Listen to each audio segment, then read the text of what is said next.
Apa rasanya jika setelah 10 tahun mencintai sebuah negara, Anda kembali ke kampung halaman namun merasa tempat itu begitu asing? Ini adalah kisah seorang wanita yang lahir di Republik Ceko, kemudian pindah ke Indonesia. Di Indonesia yang bahasa dan budayanya asing baginya, ia menemukan cinta dan membangun keluarga, hingga tak terasa 10 tahun telah berlalu. Namun suatu hari, ia mendengar kabar bahwa ibunya sakit dan harus menjalani operasi. Ia pun membawa putri kecilnya kembali ke kampung halaman, Republik Ceko. Realitas yang ia hadapi di sana sungguh di luar dugaan. Putrinya ketakutan dengan lingkungan yang asing, kedua orang tuanya tak bisa menyembunyikan rasa kecewa, dan ia sendiri terperangkap dalam pertanyaan.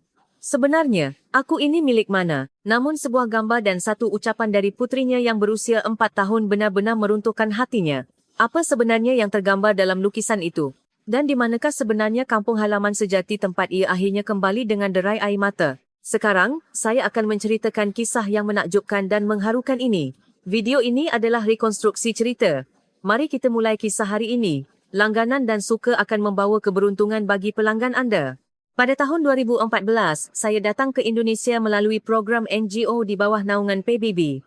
Saya bertanggungjawab sebagai penerjemah proyek pembangunan internasional. Awalnya, saya hanya berencana untuk mencari pengalaman beberapa tahun dan kemudian kembali ke negara asal. Namun, setibanya di Indonesia, segalanya berubah. Pertama, saya jatuh cinta pada pesona bahasa Indonesia. Struktur tata bahasanya yang sama sekali berbeza dengan bahasa Ceko dan pelafalannya yang indah terasa sangat menarik bagi saya. Setiap malam, saya belajar bahasa dan semakin lama saya semakin terhanyut. Kedua, melalui Bagas, seorang pria yang saya temui dalam kegiatan sukarela. Bagas adalah pekerja sosial yang saya temui di program bantuan keluarga multikultural yang saya ikuti. Awalnya, kami hanya bertemu dalam urusan pekerjaan, namun perlahan kami menghabiskan lebih banyak waktu bersama.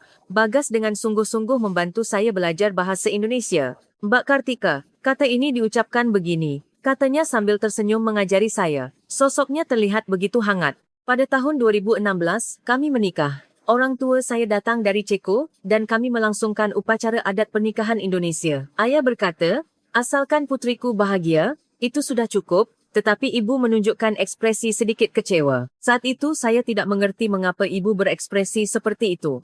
Setelah menikah, saya semakin tenggelam dalam pekerjaan NGO. Bahasa Indonesia saya sudah sangat fasih, dan saya juga akrab dengan rekan-rekan kerja. Pada tahun 2017, putri kami yang manis, Lani, lahir. Lani sepenuhnya adalah anak Indonesia. Kata pertamanya bukan mama melainkan mamam. Bagas dan saya sangat bahagia melihat Lani. Saat itu, saya merasa telah sepenuhnya menetap di Indonesia. Saya sering menunjukkan Lani kepada orang tua saya di Ceko melalui panggilan video.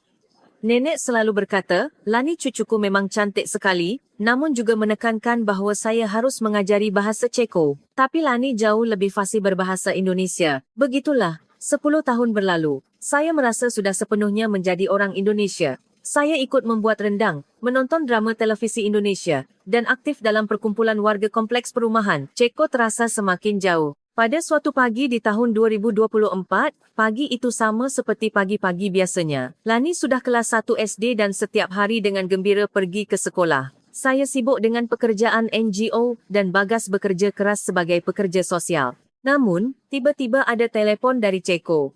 Suara ayah terdengar berbeda dari biasanya. Kartika, ibu harus menjalani operasi jantung, katanya. Seketika kepala saya terasa kosong, ibu selalu sehat, kok tiba-tiba operasi jantung? Ayah menjelaskan bahwa nyawa ibu tidak terancam, tetapi ini adalah operasi besar. Malam itu, saya berbicara serius dengan Bagas. Mas, ibu harus operasi, sepertinya aku harus ke sana, kata saya. Bagas menjawab, tentu saja harus pergi.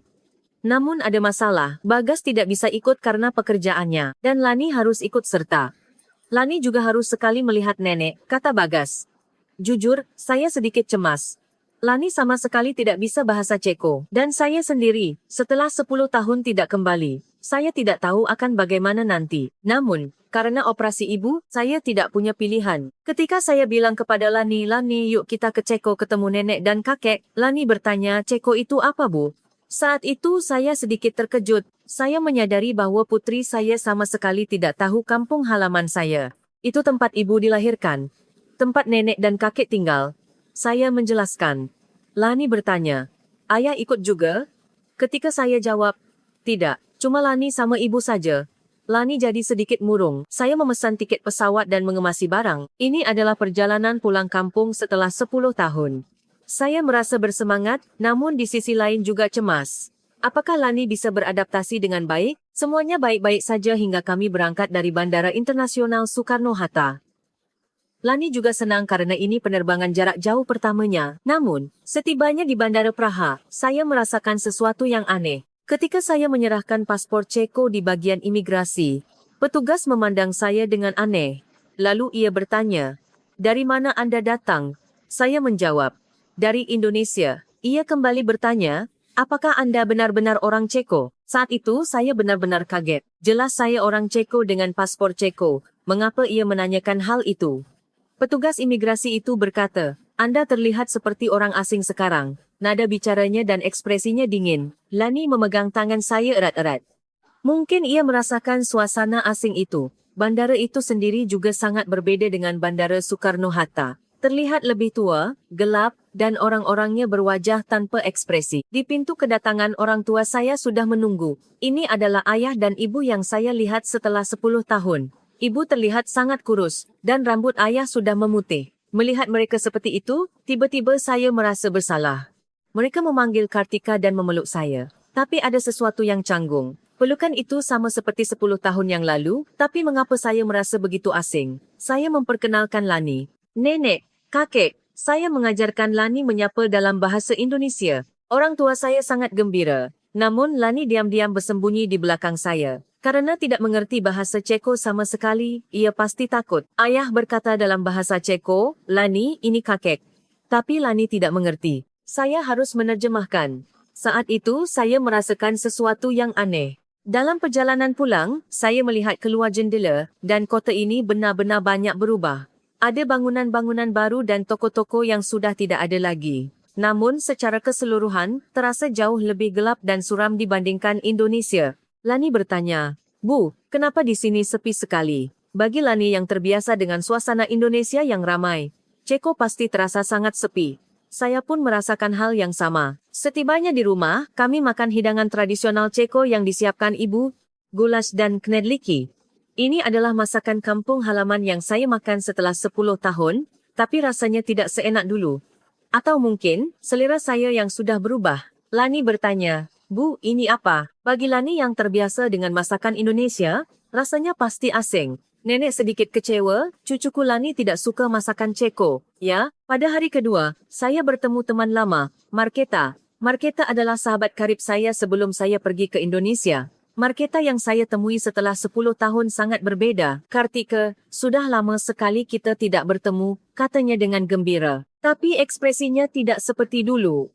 Marketa berkata, "Aku sekarang bekerja paruh waktu di restoran." Saya terkejut. Marketa dulu kuliah jurusan ekonomi. "Ada apa?" tanya saya. Marketa menjawab, "Aku dipecat dari perusahaan. Di sini sudah sulit untuk hidup."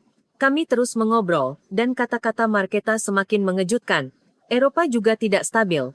Ekonomi tidak bagus, tidak ada pekerjaan," katanya. "Saya hidup stabil di Indonesia, tapi kampung halaman saya menjadi sesulit ini." "Kamu terlihat hidup baik di Indonesia," kata Marketa. "Ya, sangat stabil," jawab saya. Saat itu, saya menyadari betapa puasnya saya hidup di Indonesia. Siang itu, saya pergi ke supermarket bersama Lani. Lani berkata, "Bu, di sini gelap sekali. Dibandingkan dengan supermarket di Indonesia, memang gelap dan suram." Dan ia bertanya, "Tidak ada minimarket 24 jam? Di Ceko, tidak ada minimarket 24 jam seperti di Indonesia." Pasti sangat tidak nyaman bagi Lani. Saya pun, yang terbiasa dengan kenyamanan Indonesia, merasa Ceko tidak nyaman. Dalam perjalanan pulang, Lani bertanya, "Bu, kapan kita pulang ke rumah ayah?" Mendengar itu, hati saya terenyuh. Bagi Lani, Indonesia adalah rumah yang sesungguhnya. Malam itu saya berpikir sendiri. Apakah kampung halaman yang saya kunjungi setelah 10 tahun bisa terasa begitu asing? Ceko dalam ingatan saya dan Ceko dalam kenyataan sangat berbeda. Sebenarnya, saya ini orang mana? Pada hari ketiga, ibu menjalani operasi. Untungnya, operasi berhasil dengan sukses. Setelah operasi, melihat ibu di ruang pemulihan, saya benar-benar merasa lega. Ayah juga berkata, sekarang sudah baik-baik saja. Lani merasa bosan di rumah sakit. Jadi, Saya memberinya kertas dan pensil warna dan menyuruhnya menggambar. Lani dengan giat menggambar sesuatu. Saya tidak melihatnya dengan detail karena sibuk menjaga ibu. Setibanya di rumah, saya melihat gambar yang dibuat Lani. Saya terkejut. Lani menggambar keluarga kami. Ayah, ibu, dan Lani berada di rumah khas Indonesia. Dalam gambar itu terlihat sebuah rumah di kompleks perumahan Indonesia dan di depannya ayah, ibu dan Lani berdiri bergandengan tangan. Mereka terlihat sangat bahagia. Namun nenek dan kakek di Ceko digambar kecil di sudut. Saya bertanya kepada Lani, gambar apa ini? Ia menjawab, keluarga kami. Dan ia berkata, nenek dan kakek tinggal jauh. Mendengar itu, hati saya sakit. Nenek melihat gambar Lani. Awalnya, ia berkata, cucu kami Lani pintar sekali menggambar, tetapi setelah melihat lebih dekat, ekspresinya berubah. Ia melihat nenek dan kakek digambar kecil di sudut. Ibu berkata pelan, kamu juga sudah menjadi orang Indonesia ya? Dan ia mulai menangis. Saya bertanya, Bu, kenapa menangis? Kartika, kamu sudah menjadi orang Indonesia, Lani juga anak Indonesia, katanya. Mendengar itu, saya pun ikut menangis. Saya bisa memahami perasaan ibu. Ayah juga berkata, sepertinya kita terlalu jauh. Selama 10 tahun berpisah, kami semakin menjauh. Secara darah kami keluarga, tapi hati kami sudah di tempat lain. Lani tidak sepenuhnya memahami situasi. Tetapi melihat nenek menangis, ia bertanya, Nenek, kenapa menangis? Saya menjawab, nenek menangis karena sangat sayang pada Lani. Malam itu saya berbicara panjang dengan ibu. Ibu berkata, asalkan putrinya bahagia, itu sudah cukup, namun di lubuk hatinya, ia merasa kecewa. Saya pun merasa bersalah. Mulai hari keempat, semuanya menjadi sangat sulit. Saya bisa merasakan kekecewaan orang tua, dan Lani semakin stres. Saya tidak tahu harus berbuat apa di antara mereka. Lani terus bertanya, Bu, kapan kita pulang ke rumah? Ia menyebut Indonesia sebagai rumah, bukan Ceko. Setiap kali nenek mendengar itu, ekspresinya menjadi muram. Malam itu, saya melakukan panggilan video dengan Bagas. Bagas di layar terlihat begitu saya rindukan. Lani bertanya, ayah kapan datang? Bagas berkata, ayah akan segera datang, tetapi sebenarnya ia tidak bisa datang. Setelah panggilan berakhir, Lani mulai menangis.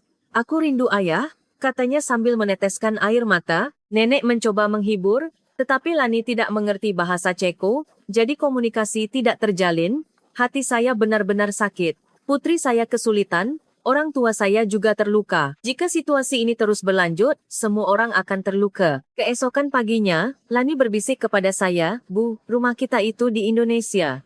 Ini seperti tempat wisata saja. Itu adalah ucapan dari seorang anak berusia 7 tahun, namun sungguh mengejutkan. Saya bertanya kepada Lani, kenapa kamu berpikir begitu? Ia menjawab, karena tidak ada ayah. Dan bahasanya tidak dimengerti, tidak ada teman. Itu memang benar. Bagi Lani, Indonesia adalah rumah yang sesungguhnya. Siang itu saya pergi berjalan-jalan sendirian. Itu adalah taman yang sering saya kunjungi saat kecil, tetapi sangat berbeda dengan ingatan saya. Saya duduk di bangku dan tenggelam dalam pikiran. Sebenarnya, saya ini milik mana? Saya lahir dan dibesarkan di Ceko. Tetapi sekarang Indonesia terasa lebih nyaman. Bahasa Indonesia lebih alami, masakan Indonesia lebih enak. Dan yang terpenting, keluarga tercinta saya ada di Indonesia. Setibanya di rumah, ibu sudah menunggu saya. Kartika, kamu ingin tinggal di mana sekarang? Tanyanya. Itu adalah pertanyaan yang sangat sulit. Haruskah saya menjawab jujur? Bu, saya ingin tinggal di Indonesia. Jawab saya. Ibu tersenyum pahit sambil berkata, sudah kuduga. Melihat ekspresi itu, saya benar-benar merasa bersalah. Hari terakhir tiba. Ibu sudah sepenuhnya pulih. Dan sekarang saatnya untuk kembali ke Indonesia. Saya bangun pagi-pagi dan mengemas barang. Lani terlihat sangat gembira. Bu, hari ini kita bertemu ayah, tanyanya. Ya, hari ini kita akan bertemu ayah, jawab saya. Wajah Lani berseri-seri. Melihatnya seperti itu, saya semakin yakin bahwa pilihan saya benar. Sebelum ke bandara, saya mengajak ibu dan Lani berjalan-jalan terakhir. Itu adalah taman tempat saya sering bermain saat kecil. Lani bertanya, Bu, ibu bermain di sini saat kecil? Ya, ibu bermain di sini saat seumuran Lani, jawab saya. Lani merasa takjub, tapi segera berkata, tapi saya lebih suka taman bermain di rumah kami.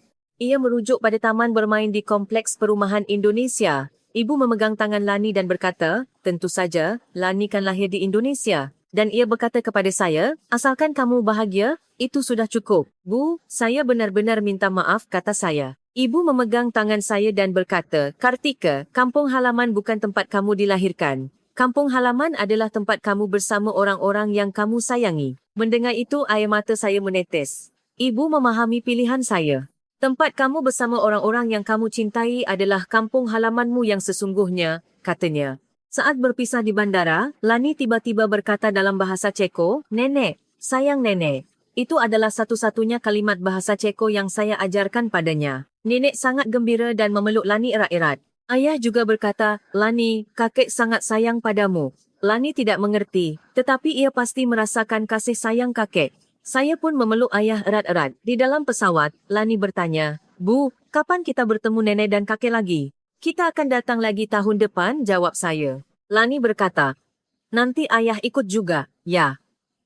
Melihat Praha semakin mengecil di luar jendela, saya berpikir, meskipun ini tempat saya dilahirkan, sekarang Indonesia adalah rumah sejati saya, dan itu bukanlah hal yang salah. Setelah 12 jam penerbangan, kami tiba di Bandara Internasional Soekarno-Hatta.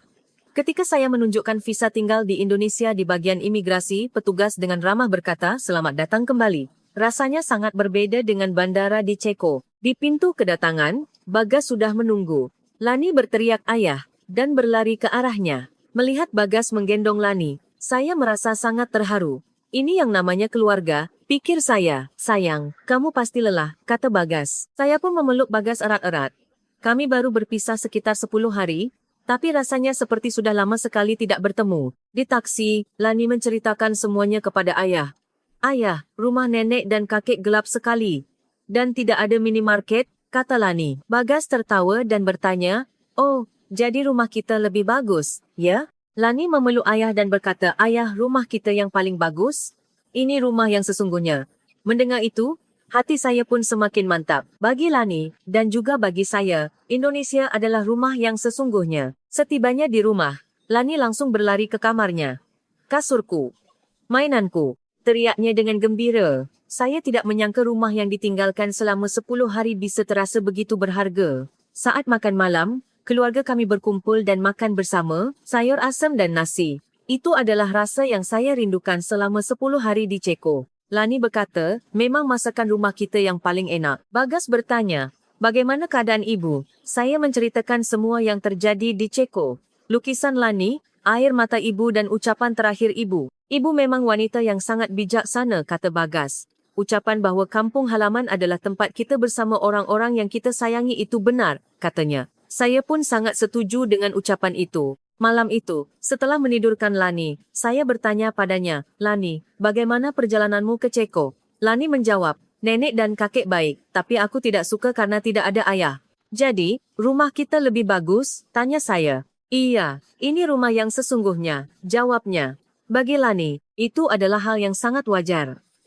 Tempat ia lahir dan dibesarkan, tempat teman-temannya berada, tempat ayahnya berada, adalah rumah yang sesungguhnya. Setelah Lani tertidur, saya berbicara panjang dengan Bagas. "Mas, aku sudah yakin," kata saya. "Indonesia adalah kampung halaman saya yang sesungguhnya." Bagas bertanya, "Lalu bagaimana dengan orang tua di Ceko?" "Saya akan mengunjungi mereka setahun sekali. Dan nanti kalau Lani sudah besar, saya akan mengajarinya bahasa Ceko," jawab saya. "Tapi tempat saya tinggal, tempat saya bahagia, ada di sini," kata saya. Bagas memegang tangan saya dan berkata, "Aku juga lega karenanya." Malam itu, saat berbaring, saya berpikir, 10 tahun yang lalu, ketika saya datang dari Ceko ke Indonesia, saya hanya berpikir akan mencari pengalaman. Tapi sekarang, saya telah menjadi orang yang sama sekali berbeda. Saya berpikir dalam bahasa Indonesia, menyukai masakan Indonesia, menikah dengan orang Indonesia, dan melahirkan anak Indonesia. Dan yang terpenting, semua ini bukan karena paksaan, melainkan terjadi secara alami. Ceko adalah tempat saya dilahirkan, tetapi Indonesia adalah tempat yang saya pilih. Ini adalah tempat saya membangun hari demi hari bersama orang yang saya cintai. Ucapan ibu memang benar. Kampung halaman yang sesungguhnya adalah tempat kita bersama orang-orang yang kita sayangi. Keesokan paginya saat berangkat kerja, saya melihat lingkungan sekitar dan semuanya terasa berbeda. Minimarket, kafe, stasiun KRL semuanya adalah bagian dari rutinitas dan hidup saya. Inilah kampung halaman saya. Rekan-rekan NGO bertanya, "Bagaimana perjalanan ke Ceko, Mbak Kartika?" "Pengalaman yang sangat bagus. Tapi Indonesia tetap yang terbaik," jawab saya. Rekan-rekan tertawa, "Mbak Kartika sudah jadi orang Indonesia sejati, ya?" Benar, saya sekarang adalah orang Indonesia. Meskipun lahir di Ceko, saya memulai kehidupan sejati saya di Indonesia. Menikah, punya anak, meraih mimpi, semua momen berharga terjadi di Indonesia. Malam itu, Lani kembali menggambar. Kali ini ia menggambar 4 anggota keluarga. Ayah, ibu, Lani, dan kakek nenek dari ayah di Indonesia. Nenek dan kakek di Ceko digambar sedang tersenyum di langit. Lani, gambar apa ini? Tanya saya, keluarga kami. Nenek dan kakek di Ceko sedang menjaga kita dari langit, jawabnya. Itu adalah pemikiran yang sangat indah. Terakhir, saya ingin memberitahu Anda semua. Saya menyadari bahwa kampung halaman tidak harus selalu tempat kita dilahirkan. Kampung halaman yang sesungguhnya adalah tempat kita tertawa, menangis, dan bermimpi bersama orang-orang yang kita cintai. Bagi saya, Ceko adalah akar yang berharga dan tempat kenangan. Namun, tempat saya bangun setiap hari, makan bersama keluarga, bermain bersama putri saya, dan merencanakan masa depan bersama suami saya Indonesia inilah kampung halaman saya yang sesungguhnya. Kartika yang datang dari Ceko ke Indonesia 10 tahun yang lalu kini sudah tidak ada lagi. Saya yang sekarang adalah Kartika. Orang Indonesia yang bahagia tinggal di Indonesia. Dan ini adalah pilihan saya dan kebahagiaan saya. Jika Anda juga bertanya-tanya di mana kampung halaman sejati Anda, ingatlah ini, kampung halaman sejati bukanlah tempat Anda dilahirkan, melainkan tempat orang-orang yang Anda cintai menunggu Anda. Semoga Anda juga bahagia di sana.